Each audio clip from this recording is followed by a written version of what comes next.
오늘 보실 성경 말씀은 요한복음 13장 1절로 15절까지 보시겠습니다. 6월절 전에 예수께서 자기가 세상을 떠나 아버지께로 돌아가실 때가 이런 줄 아시고 세상에 있는 자기 사람들을 사랑하시되 끝까지 사랑하시니라. 6절 시몬 베드로에게 이르시니 베드로가 이르되 주여 주께서 내 발을 씻으시나이까. 8절 베드로가 이르되 내 발을 절대로 씻지 못하시리이다. 예수께서 대답하시되 내가 너를 씻어주지 아니하면 네가 나와 상관이 없느니라. 11절 이는 자기를 발작한 누구인지 아심이라. 그러므로 다는 깨끗하지 아니하다 하시니라. 14절 내가 주와 또는 선생이 되어 너희 발을 씻었으니 너희도 서로 발을 씻어주는 것이 옳으니라. 내가 너희에게 행한 것 같이 너희도 행하게 하려 하여 본을 보였노라. 아멘. 6월절 전날 저녁 식사를 하시다가 주님께서는 수건을 두르시고 제자들의 발을 씻기 시작하셨습니다. 제자들은 당황이 됐습니다. 근데 이 발을 씻겨주신 예수님의 내용을 볼 때에 크로즈업 되는 게 서로 봉사한다 이쪽으로 보기가 쉬운데 과연 그런지 내용을 살펴보려고 합니다.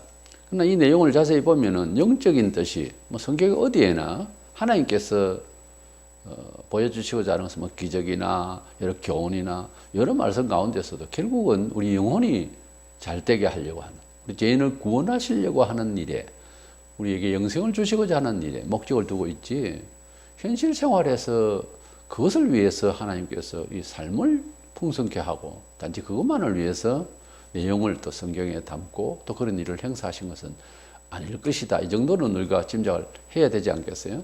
그래서 이 본문도 영적인 뜻이 따로 있다는 거죠. 그래서 예수님께서 발을 씻겨주시는데 매일 발을 씻는 자가 되자, 이런 제목으로 말씀을 나누고자 합니다. 먼저 목욕한 자라는 말이 나오고 발을 씻는 자, 또 발을 씻는다는 말씀이 나오는데 주님께서 이제 십자가로 돌아가실 시간이 점점 다가오고 있고 거의 이제 때가 이르렀습니다. 그런데 2절에 보니까 마귀가 가룟 유다의 마음속에 예수를 팔려고 하는 마음을 집어넣었다고 그랬어요. 어떻게 보면은 가룟 유다는 마귀에게 당한 거예요. 그것을 또 종교심리적으로 말하자면 기도하지 않고 세속적으로 생각하고 있고 허술을 하니까 마귀가 틈타겠죠. 그 마귀가 틈타는 것은 사실 우리가 마음이 신앙으로 채워져 있지 않을 때 시험이 오잖아요. 어쨌든 예수님을 스승을 팔려고 하는 마음이 마귀로부터 이제 들어왔습니다. 이래서 이 가룟 유다 같은 경우의 그런 사람도 있는데 예수님께서는 제자들의 발을 다 이렇게 씻어주고 계시니 그 예수님은 일반적인 우리 인내, 용서 이런 차원을 완전히 넘어서 있어요. 그 사랑은 말로 표현할 수 없습니다.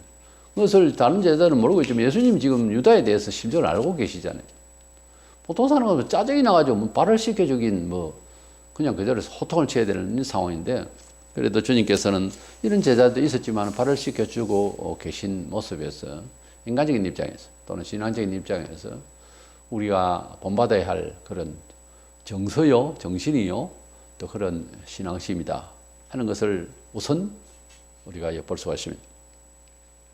유대인들은 샌들 같은 신발을 신고 다녔기 때문에 오늘은 이제 모래가 그리고 자갈하고 먼지가 많이 일어나기 때문에 일과를 마치면 반드시 발을 씻어야 되는 그런 지형을 가지고 있습니다. 그런데 스승이 제자들의 발을 씻는 경우는 그리 흔하겠습니까? 그런 일이 잘 있겠습니까? 그런데 일상에도 3년 동안 이렇게 교제를 하고 짐식을 같이 하고 하는 이런 가운데서 있는 제자들 발을 씻기는 장면이 여기 한 번 나와요. 그 전에 또 있었는지는 모르지만. 근데 이제 베드로가 이 발을 씻겨주시는 주님의 행동에 대해서 당황하지 않을 수가 없죠. 근데 제자가 스승의 발을 씻겨드리는 게 맞겠는데 평소에는 그랬지 않나 싶어요. 근데 보면 6절에 보면 베드로가 이르되 주여 주께서 내 발을 씻으시나이까 이러면서 몹시 부담스러워하고 당황했던 것입니다. 그럼 다른 제자들도 마찬가지죠. 본문 8절에 예수께서 대답하시되 내가 너를 씻어주지 아니하면 너와 네가 나와 상관이 없다. 이렇게 말씀을 하죠. 상관이 없다 하는 말에는 또 다른 충격이 오죠. 그러니까 베드로는 또 그 사랑 이룰까? 9절에서 주여 내 발뿐만 아니면 그러면 손과 발도 씻어 주시옵소서. 이렇게 주님의 그 사랑은 놓치기 싫어서 또 그렇게 고백을 했습니다. 우리 주님께서 이 발을 씻기시는 장면에서 우선 제자는 이 발을 씻겨 주시는 주님의 행동에 대해서 반응을 보인 거고요. 또 이렇게 씻겨 주지 않으면 니하고 나하고 상관도 없는 사람이 되는데 그렇게 주님 말씀하시니까 그렇게 만류하다가도 그러면 손과 뭐 얼굴하고 이 온몸 씻겨주세요. 이런 식이죠. 베드로가 차라리 그러면 완전히 다 씻겨주셔서 주님과 상관 있는 사람이 되기 원한다는 그런 뜻이죠. 그렇게 말씀을 드리고 있는 상황에서 10절에서 주신 말씀입니다. 예수께서 이르시되 이미 목욕한 자는 발밖에 씻을 필요가 없느니라 온몸이 깨끗하니라 너희가 다 깨끗하나 다는 아니니라 이런 말씀을 하셨어요. 갑자기 발 씻으시다 육체적인 그런 문제를 씻고 때를 씻는 이런 장면인데 갑자기 이미 목욕한 자는 발밖에 씻을 필요가 없느니라 이런 말씀을 하셨어요. 이미 목욕했다는 말은 무슨 말인가? 그리고 온몸이 깨끗하니라 너희는 깨끗하나 다는 아니니라 이런 말씀을 하셨거든요. 지금 저녁 때에 방금 전에 다 같이 목욕을 시켜주신 것도 아니고 또 목욕을 했다는 내용을 읽을 수가 없어요. 갑자기 왜 이 말씀을 하실까? 그러니까 샤워를 했다든지 뭐 이런 내용이 이제 없거든요. 그렇다면 이 온몸을 씻는다는 말이 무슨 말이냐? 그리고 너희는 깨끗하나 몸을 씻었기 때문에 다는 아니니라 또 이 말씀이 뭐예요? 이래서 이 주님이 이미 목욕한 자는 발밖에 씻을 필요가 없느니라고 하는 이 말씀에서 제자들의 발을 씻는 이유에 대해서 그 뜻에 대해서 설명을 하려고 하는 거잖아요. 지금 발을 씻는 액션은 발을 씻기 위한 그 자체는 아니라 수석이 제자들의 매일 발을 씻길 거는 또 뭐 있어요? 안 맞는 얘기죠. 그러니까 발을 씻겨주시는 예수님은 제자들을 사랑하시는 단순한 봉사 겸손이냐? 그게 아니라 이 말이에요. 지금 그런 뜻이 아니라. 그러니까 또 매일 발을 씻겨라? 라는 말씀 저 3년 전부터 쭉 하셔야 될 거다. 그건 아니거든요. 그리고 온몸을 씻었다는 말은 왜 개입을 합니까? 이 말이에요. 그리고 다는 아니다. 온몸을 씻은 사람은 다 깨끗한데 다는 아니다. 이런 말씀을 하셨으니까. 이 다는 아니다라는 이 말은 온몸이 다 깨끗하다는 것은 11명 제자고 그중에 하나 가룟유다는 온몸이 안 깨끗하다 그러는데 가룟유다는 목욕을 안 했습니까? 목욕 안 했겠습니까? 일상에. 그러니까 지금 목욕하고 발 씻고 하는 이런 내용은 아니다 이거예요. 사람이 자기가 가지고 있는 일상의 필요에 의한 또는 상대적인 빈곤감 혹은 어떤 가지고 있는 자신의 어떤 철학 관망하는 세상을 관망하는 그런 철학적 성격과 그 범위의 한도에서 남의 말과 상황에 대한 이해를 할 때 좀 더 클로즈업 되는 부분이 서로 달라요. 배가 고픈 사람은 빵이 보이지 빵을 들고 있는 사람은 눈에 별 뭐 보이지 않잖아요. 상황이 그렇거든요. 예수님께 억합을 곁들여서 귀한 순전한 나드 향을 주님의 발에 붓고 머리털로 씻겨드리고 이러는 장면에서 유다의 눈에 딱 쳐다보면 돈? 그것만 생각드는 거예요.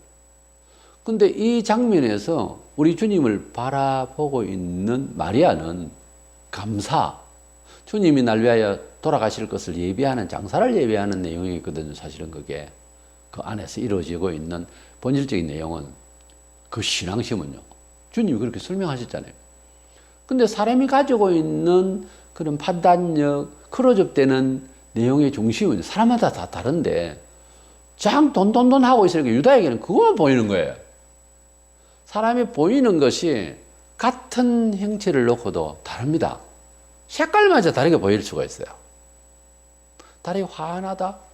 마음이 밝을 때 그렇게 보일 수 있어요. 나 달이 운다라고 해서 고향을 떠나 봄을 잃고 뭐 이렇게 외로우면 그런 노래 가사에도 많거든요. 달을 보고 운다. 달이 울고 있다. 어떤 달이 맹랑하고 환하게 바라볼 수 있거든요. 사랑하는 님을 만났다든지. 애인을 뭐 만났다든지 결혼을 하게 된다든지 좋은 일을 만났다든지 이러면 달빛마저도 좋잖아요. 근데 모든 것이 우울하고 상황이 안 좋으면 모든 자연도 그렇게 보이는 거잖아요. 그거 속일 수 있습니까? 못 속입니다. 그래서 성경 구절을 볼 때도 단어도 눈에 크로즈되는 게 사람마다 달라요. 돈에 관심 있는 사람은 참 그쪽을 본다니까요. 천국을, 영생을, 상급을, 사랑을, 헌신을, 하나님 은혜를, 십자가를 그걸 눈에 가득 가지고 있는 사람은 뭐를 보더라도 그렇게 봐요. 보는 시기. 교회 중심으로 생활을 충실하다 보면 사회에 가서도 교회, 예배 이런 말 넣어서 자꾸 그걸 평가를 하려고 그래요. 영화를 하나 봐도 그 분명히 세상적인 영화고 그래도 어떤 의미는 가졌겠지만은 근데 갑자기 성경 구절을 생각하고 그래가지고 만약에 그것이 이제 좀 성경에 가까운 그런 얘기가 있었다면 뭐 은혜를 받았다 그러면서 오늘 극장 갔다 왔는데 일 안 하고 어떻게 해요? 오늘 교회에서 말이지 봤을 때 이 교회라 해버려요. 왜냐하면은 우리 입에 달려있는 우리 눈에 보이는 우리 가슴 속에 채워 있는 것이 그리스도의 것으로 많이 채워져 있으면 있을수록 세상 끝도 취급하는 게 기도로 다 거룩하여짐이라 음식에 대해서 그렇게 말씀하셨듯이 모든 이들을 그렇게 자꾸 보려고 그래요. 아유, 은혜롭죠. 그거 안 믿는 사람은 극장 갔다 왔는데 무슨 교회를 갔다 왔느냐 이거 교회예요. 아니 미치구나 이렇게 말하겠지만 그게 은혜가 되거든요. 원래요. 그렇게 사는 게 신자의 생활 정서예요. 원래 손해가 될 것 같지만 하나도 손해 안 돼요. 그게 훨씬 살아가는데 정서에 풍요해지고 생명으로 충만해지고 은혜가 됩니다. 어차피 한 상황에서 은혜가 돼야 되지 않겠어요? 근데 예수님께서 요한복음 15장 3절에 보면 너희는 내가 일러준 말로 이미 깨끗하였으니 이런 말씀이었어요. 예수님께서 말씀으로 깨끗하게 하셨다고 그랬어요. 제자들은 이미 중생이 되었다 이런 말이에요. 이미 너희들은 다 깨끗해졌다. 그건 하나는 아닌데 마귀가 들어있는 가르준다는 아니다 그런 뜻이죠. 예수님께서 중풍병자가 지붕을 뜯고 내려와가지고 나서려고 하는 이런 사람이 너무 많이 모여서 지붕을 올라가서 거기서 뜯어가지고 사람을 내놨는데 그 믿음을 보시고 네 죄 사함을 받았느니라 그렇게 말씀하셨거든요. 그러니까 하나님 한 분밖에 없는데 심판하실 분이 당신이 뭔데 죄를 갖다가 뭐 사한다는 둥 하나님 참담한 말을 하느냐는 식으로 막 사람 놀래고 그때 예수님께서 인자는 세상에서 죄를 사는 권세를 가져왔다 그랬어요. 예수님께서 네 죄를 사한다 그러면은 이 사람이 변한 건 아니에요. 이 사람이 금세 좋아질 수도 없어요. 그러나 주님이 선언을 하셨어요. 네 죄를 사한다. 누구시냐? 죄에 대한 심판을 지옥을 보낼 죄 때문에 지옥을 보낼 그런 심판주로서 네 죄를 사한다 이렇게 말씀하시면 이게 해결 다 된 거예요. 우리가 죄를 심판하실 분은 사실 하나님이십니다. 하나님께서 이러이러하면 내가 너를 용서하겠다 하는 은혜를 주셨는데 예수 믿으면 죄 사함 주겠다 이렇게 말씀하셨어요. 그런데 우리 쪽에서는 그래도 사람이 착해야지 자꾸 그 생각을 하는 거예요. 물론 착해야죠. 그런데 이 얘기를 처음부터 다시 시작해 봅시다. 우리가 착하면 속죄를 얻었습니까? 착하면 속죄 얻는 마음이 들더냐고요. 안 됩니다. 또 실수하고 예배 마치고 돌아가다가 욕하고 예배 마치고 돌아가다가 탐심이 되고 예배 마치고 돌아가다가 싸우고 예배 마치고 돌아가다가 그래서 우리가 실수를 늘 연발하는 게 그것이 그렇게 되지 않도록 거룩한 생각과 바른 생각과 공의로운 생각으로 충만히 하루를 살아갈 수 있도록 노력하고 기도해야죠. 안 그러면 사람이기 때문에 그렇게 안 된단 말이에요. 거룩하게 살아가기가 어려워요. 그래서 예수님께서는 이미 목욕한 자는 발밖에 씻을 필요가 없느니라 이렇게 말씀하셨는데 이 목욕한 자의 본래 뜻은 다른 말씀으로 이렇게 연결해서 또는 이 본문에서 다는 아니라 하는 가룟 유다에 대해서 말씀을 하신 것을 내용을 보면은 중시한 것을 말해요. 이미 거듭나서 하나님 자녀가 된 자는 발밖에 씻을 필요 없다. 이렇게 말씀하신 뜻이지 이 발을 시켜주시면서 뭐 목욕에 대해서 우리도 이제 서로 목욕을 시켜줘야 되나 이런 뜻이 전혀 아니라는 것. 그리고 이 본문의 내용을 이제 두 번째 대지에서 우리가 생각해 보자 한데 이런 내용을 읽을 때에 자꾸 그 봉사, 인간적인 무슨 서로 섬김, 좀 아무것도 별것도 아닌 걸 섬김, 내가 뭐 섬기네 어쩌네, 내가 중보를 하네, 심지어 이딴 소리를 하는 이런 시대입니다. 그거 다 잘못 쓰고 있는 거고 다 교만해서 나온 소리고 자기를 높이려고 하는 소리에서 근거하는 것이지 그거 다 잘못하고 있는 말이에요. 악한 거예요, 그거. 이래서 중생을 한다고 하는 말은 발을 씻기시다가 그 말씀을 목욕이라는 말씀을 하실 때는 이 목욕이 중생이라는 거예요. 두 번째로 생각하는 것은 이제 발밖에 씻을 필요 없느니라 말씀하실 때 이 발을 씻는 장면인데요. 여기서 이제 문제가 이제 발생해요, 교회사에서. 성경을 볼 때 해석의 적용 문제죠. 우리는 매일매일 뭐 우리나라의 지형은 그렇지는 않습니다만 그들은 매일 저녁마다 발을 씻어야 됐었어요. 손을 씻고 이제 식사해야 되고 할 정도로 문제가 많으니까. 이제 직장만 다르겠습니다만 발을 안 씻을 수도 있고요. 우리나라는 뭐 양말 신고 지금 현대 생활은 그렇잖아요. 뭐 그런 정도인데 이 매일매일 발을 씻던 그 당시에 그 생활 문화에서 이 발을 씻기시는 예수님, 누가 발을 씻어라 이러면 될 것 아닙니까? 발을 씻고 자야 돼. 그러면 되죠. 아무리 선생님은 제자들 사랑한다 해도 그런 액션을 매일 취하겠습니까? 지금 상황이 그건 아니거든요. 이 발을 씻기신 장면에서 예수님께서 하시고자 한 것은 이미 목욕한 자는 발밖에 씻을 필요 없는데라는 말. 이미 중생하고 하나님 자녀가 된 사람은 발이 매일 이제 흙이 묻어서 이렇게 씻듯이 그때나 지금이나 목욕을 매일 하는 건 아니잖아요. 그와 같이 발은 매일 씻어야 되는 게 매일의 짓는 죄, 매일의 묻는 먼지와 같은 그런 발은 삶의 족적 아니겠어요? 삶의 행위 아니겠어요? 오늘 일과에 살면서 잘못된 것을 씻어야 된다라고 하는 그런 뜻이지 매일 발을 씻어라 이런 뜻은 아니에요. 이미 목욕한 자는 매일 발을 씻어야 됩니까? 매일 발을 안 씻으면 죄를 짓는 겁니까? 또 행제에 발을 안 씻어주면 잘못된 거고 꼭 씻어줘야 됩니까?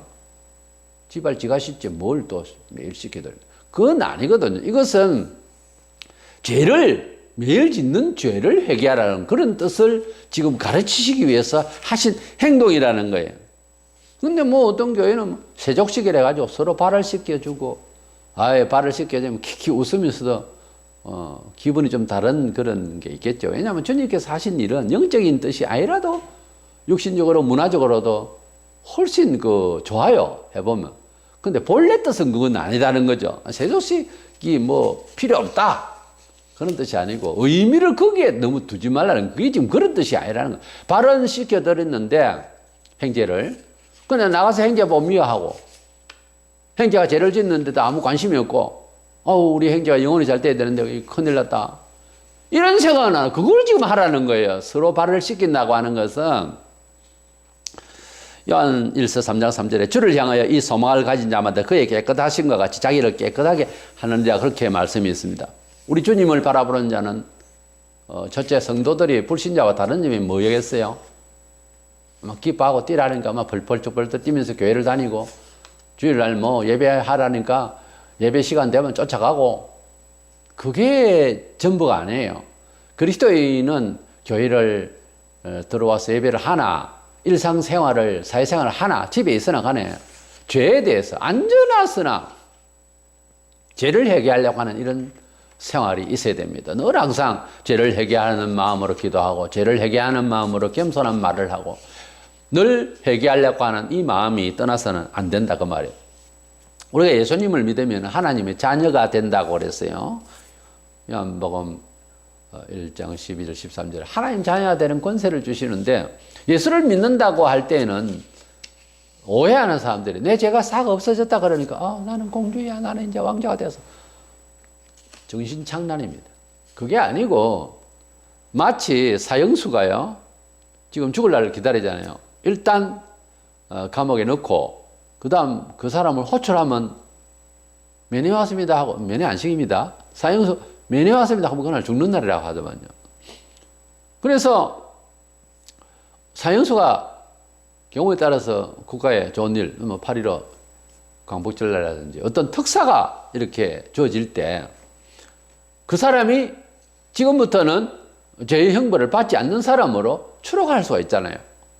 그래서 지금까지 죽음의 공포에서 삶의 모든 것이 다 희망이 끝난 상태에서 대통령이 특사로 이제 나오게 된다.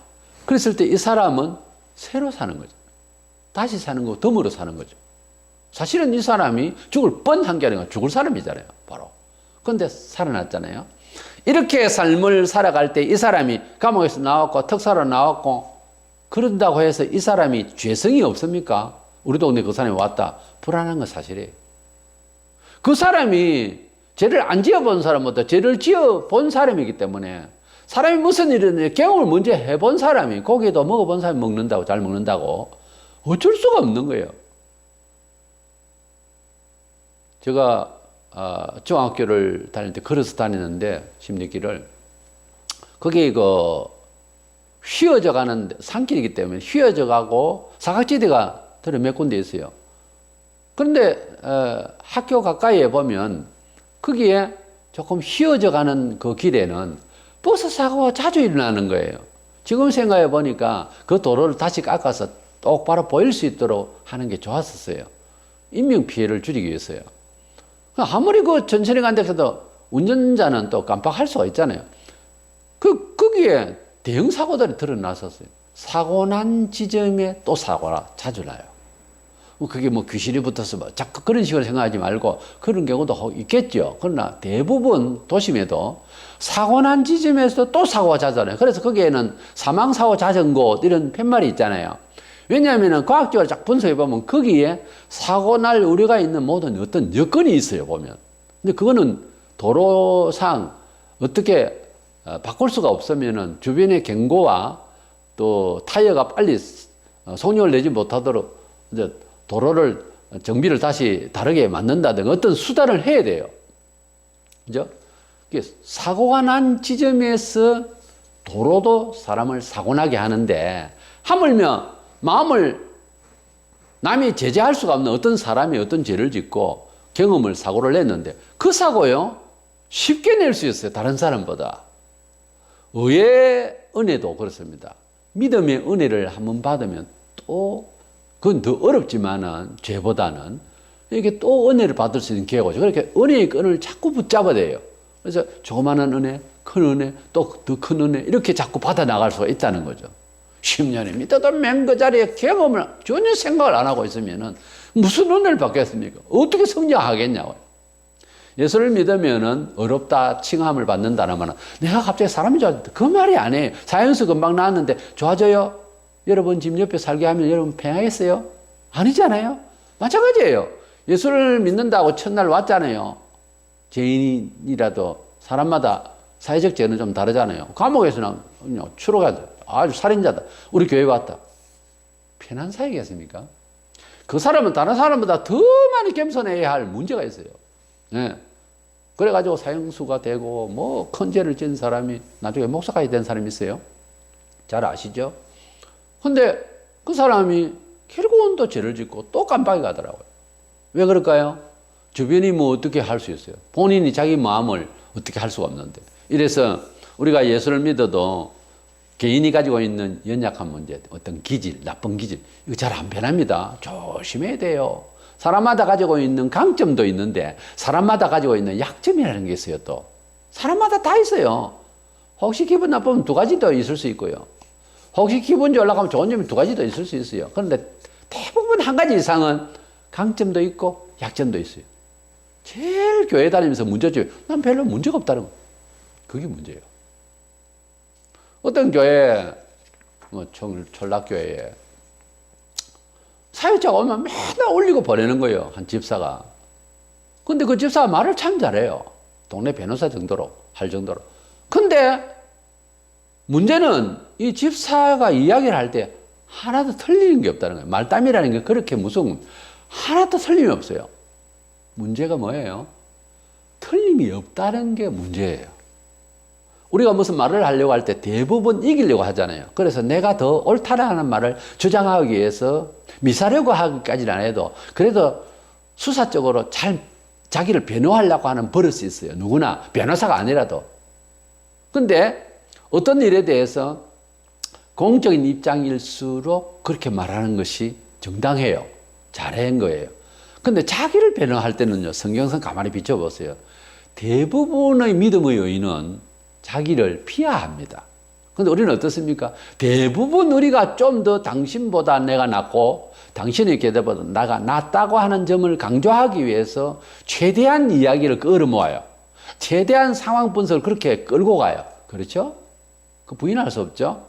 그런데 믿음의 은혜를 많이 받을수록요. 나는 이렇게 말하고 싶은데 내가 워낙 연약하니까 책임도 못 져. 나는 이런 마음을 이렇게 가지고 이중마음이죠. 이렇게 말하고 싶지만 나 연약함이 있지 않느냐 싶어서 조금 다운해요. 자기를. 딱 대화를 해보면 그렇게 된다고요. 대화를 할 때에 겸손하게 자기를 낮추는 사람이 있냐면 겸손을 공자식으로 하는 사람도 달라요. 그거 말고 믿음 안에서 하는데 얼마나 겸허한지 그렇게 해버리는 사람은요. 떨어질 데가 없잖아요. 내려앉았으니까 이미. 그런데 입똑똑이가 돼가지고서 자기 할 말 다 해버리면은 말은 맞는데 왠지 은혜가 안 되거든요. 근데 그 말이 맞는 게 아니에요. 잘 한 말이 아니라 내 말은. 항상 자기를 낮추면서 말을 해놔야 자기의 연약함을 채울 수 있잖아요. 봐줄 수 있잖아요. 너무 막말해버리면 곤란하지. 그런데 막말할 사람 딱 한 사람이 선지자예요. 선지자는 있는 대로 이야기를 해줘야 되거든요. 제자들의 발을 다 씻기신 후에 말씀하시기를 내가 주와 또는 선생이 되어 14절 15절에 내가 주와 또는 선생이 되어 너희 발을 씻었으니 너희도 서로 발을 씻어주는 것이 옳으니라. 내가 너희에게 행한 같이 너희도 행하게 하려 하여 본을 보였노라. 이 말씀을 듣고 발을 씻어야 주의해야 되는가 보다.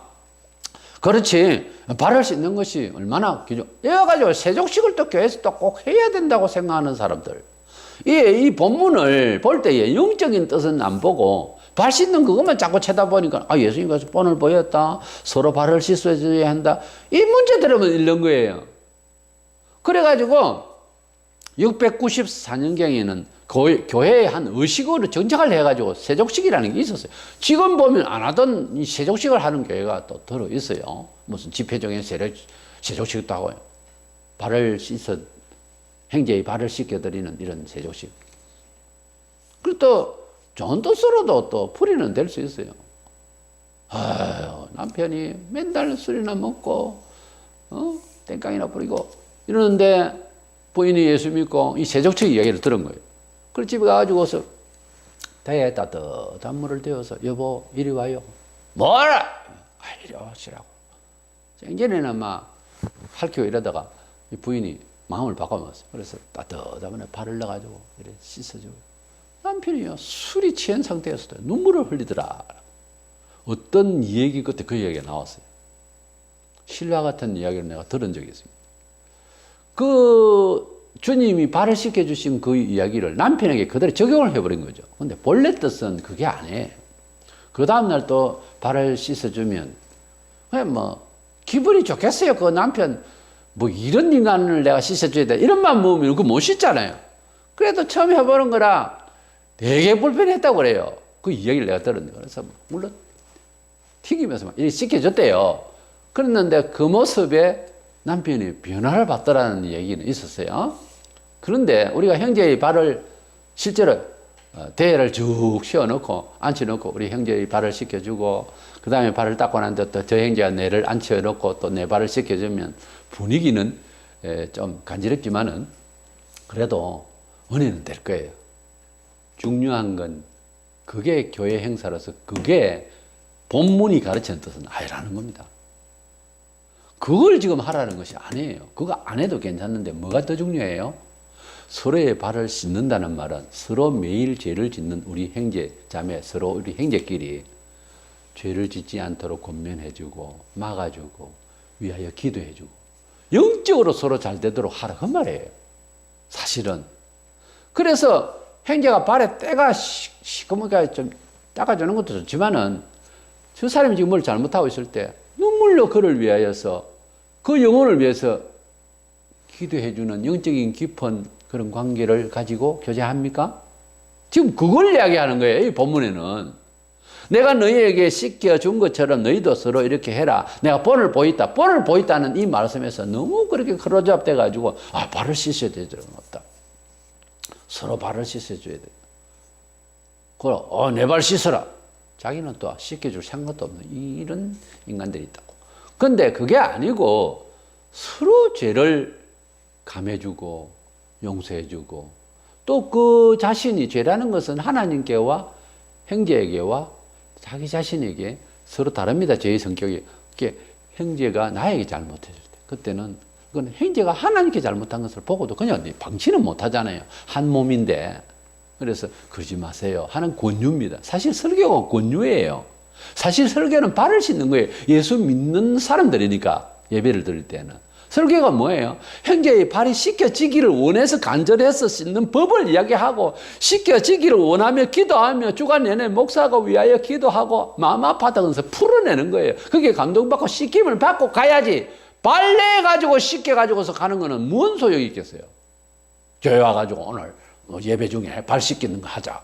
그게 아니거든요. 죄의 씻김을 받는 역사가 예배 중에 일어나야 되는 거예요. 성도의 교제 중에. 교회 모든 행사 중에. 우리는 예수 믿으면은 목욕 환자처럼 중생했다, 영혼이 거듭났다는 것은 인격이 완전하다는 말이 아니에요. 내가 의롭다 칭함을 받았으니까 죄에 대해서 아무 상관도 없는 것처럼 이렇게 고개를 쳐들고 다니는 그런 인간이 아무도 없어요. 계속해서 거룩한 생활은 계속되어야 되는 거고 더 이제 작은 죄들은 이길 수 있는 사람으로 자꾸 영적으로 영성이 말하자면 거룩한 영이 더 커져 나가야 되는 거예요. 이걸 위해서는 더 기도하고 또 더 서로가 그 영적으로 잘 되도록 협력하고 이것이 발 씻는 것에 비유되는 겁니다. 지금 발 씻으라고 예수님 이 장면이. 그러면 한 3년 동안 발 씻는 게 계속 나와야 되거든요. 그게 아니에요, 지금. 야고보 5장 16절에 그러므로 너희 죄를 서로 고백하며 병이 낫기를 위하여 서로 기도하라 그랬어요. 여기 나오잖아요. 서로 죄를 위해서 죄와 병의 연결되어 있는데요. 사실상 이 병이라고 하는 것이 몸이 피곤해서 병이 들 수도 있고요. 사람은 병이 들어서 죽고 그렇지 주로. 그러나 병이라는 게 천국에서는 없어요. 이 죄 많은 세상에 살다 보니까 남이 무슨 죄를 지었는지 누가 알아? 근데 이 병이라는 게 대부분 그래요. 뭔가 영혼이 잘못되어 있으면 병이 들게 하나님께서 치시는 경우가 많아요, 사실은. 근데 그냥 병이 다들 드니까 그걸 일일이 네 무슨 죄를 짓느냐 따질 것 없죠. 남의 죄보다 네 죄를 먼저 생각해야 됩니다. 안 그래요? 너나도 알아서 해요. 그거 아닙니까? 우리가 병이 들 때에 회개하고 겸손하고 하는 건 기본이에요, 사실은. 병 들어가지고 좋을 거 뭐 있어요? 하나님의 영광을 위하여서 바울은 병이 있었어요. 왜냐면 너무 능력이 넘치니까 자기도 약한 존재라는 것을 알게 하시기 위해서 아픈 데를 둔 거예요. 그건 하나님의 특별한 방법이고요. 웬만하면 병에서 노임을 받아야 되고 구원을 받아야 돼요, 사실은. 어쨌든 서로 너희 죄를 서로 고하고 고백하며 서로 고하라니까는 아무한테나 자기 죄를 그냥 나팔을 불고 그것도 덕이 안 돼요. 진정으로 회개한 사람은요, 둘이 뭉치하게 한마디로 이야기하고 사람 사이에서는 하나님께는 구체적으로 생각을 다 드려야죠. 근데 죄를 갖다가 구체적으로 까발리고 그건요 회개한 사람의 고백이 아닙니다. 교회 앞에서 나도 죄를 고하고 해봐서요. 그러나 구체적으로 죄를 고하는 건 아니에요. 원래 성령께서는 그렇게까지는 안 해요, 사람을. 하나님께 하는 거예요. 그리고 죄를 고한다고 하는 것은 어떤 면에는 이런 면이 있어요. 참 절친하고 서성되시고 형제가 나이가 비슷하고 오히려 나이가 나보다 어리다 하더라도 정말 내 죄를 토해내고 싶고 정말 이야기하면서 속이 우러나고 싶은 경우도 혹은 있어요. 근데 듣는 사람이 말이 많은 사람이 이러면 하면 안 되죠. 문제는 이제 그런 사이가 아니고 너무도 그렇게 고백하며 잘못을 토해내고 싶을 때가 있어요. 친구 사이든 윗사람이, 주로 이제 윗사람이 되겠죠. 그러면 눈물 흘리면 그 말을 들은 사람이 어디서 감히 그걸 발설합니까? 너무도 순수하게 주여 저도 죄인입니다 하고 회개하게 되는. 제가 교회에서 회개할 때 온 교회가 다 울었어요. 사람이 진심을 가지고서 죄를 회개하면요 거기에서 장사가 없습니다. 이래서 이 예수님께서 발을 씻기시는 이 장면에서 이미 목욕한 자는 발밖에 씻을 필요 없다 하시면서 매일 이렇게 이제 발을 서로 씻기라고 하는 장면 같이 보이는데요. 그래서 제목을 매일 발을 씻는 자가 되자고 매일 발을 씻는 자 이런 제목이잖아요.